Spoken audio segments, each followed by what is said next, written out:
Hello friends, good morning, Radhe Radhe. তোমরা সবাই কেমন আছো? আশা করছি সকলে ভালো আছো। আমিও ভালোই আছি, ভালোই দিনকাল কাটছে ঠাকুরের আশীর্বাদে। তো চলো আজকের ভিডিওটা শুরু করা যাক। তো সকালবেলা দেখো আমার মা কিন্তু প্রত্যেক দিনের মতো আজকেও গোপুসোনাকে ভোগ দিয়ে দিচ্ছে। আমার মা কিন্তু সকালের ভোগটা নিজেই দেয়, তারপরে সন্ধ্যাবেলা দুপুরবেলা আমি দিই, আর তারপরে যে যখন বাড়ি থাকি না বা পুজো দিতে পারি না তখন মাই দেয়। আর এইদিকে আমার বাবা দেখো ভূমিহীন যেই ফর্মগুলো দেওয়া হচ্ছে ভিডিও অফিস থেকে সেটাই ফিল আপ করছে, মানে জেরক্স করে এনেছিলাম, কারণ ফিল আপ করতে যদি কোনো ভুল হয় তো সেই ফর্ম ফিল আপ করলে তো আবার ফর্মটা বাতিল হয়ে যাবে। ওই জন্য জেরক্স পেজে বাবা আগে ফর্মটা ফিল আপ করছিল। তো ওটাতে ফিল আপ যদি ঠিকঠাক থাকে তাহলে অরিজিনাল ফর্মে ফিল আপ করবে। তো এখন দেখো আমি কোথায় যাচ্ছি। হয়েছে আমাদের দুই সাইডে কিন্তু দুটো গেটের দিকেই, মানে গেটে যেহেতু দুটো পাল্লা, আমাদের সাইডের পাল্লাতেও কিন্তু লাউ গাছ হয়েছে, জেঠিদের পাল্লাতেও কিন্তু লাউ গাছ হয়েছে। তো জেঠি এই লাউটা রেখে দিয়েছিল, বলেছিল যে আমরা পেরে নিতে, মানে আমাদেরকে নিতে বলেছিল।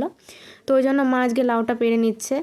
আর আমার না লাউ আর চাল কুমড়ো দেখলে আমি কনফিউশনে পড়ে যাই, কোনটা লাউ কোনটা চাল কুমড়ো আমি কিছু বুঝতে পারি না, কারণ দুটো একই রকম দেখতে।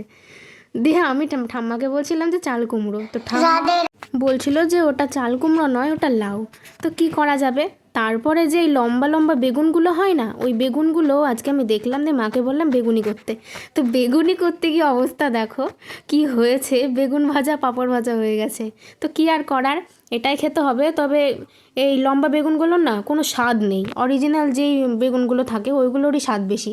আর এগুলো না গায়ে গায়ে লেগে যাচ্ছিলো, কারণ এই বেগুনি করার জন্য না, তো এই করা মানে এই রকম বেগুন ভাজতে গেলে না চ্যাতানো করা লাগবে, মানে ননস্টিকের যে একদম চ্যাতানো, মানে সমতল টাইপের যেই প্যানগুলো থাকে, তো সেইটাতে এইরকম বেগুন ভাজা কিন্তু ভালো হয়।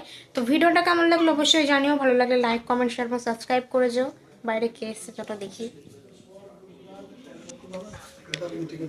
বাবা কাকা, তুমি এতদিন পর হাই করো, হাই বাবা। কাকাকে বাবা চিনাই যাচ্ছে না কাকাকে।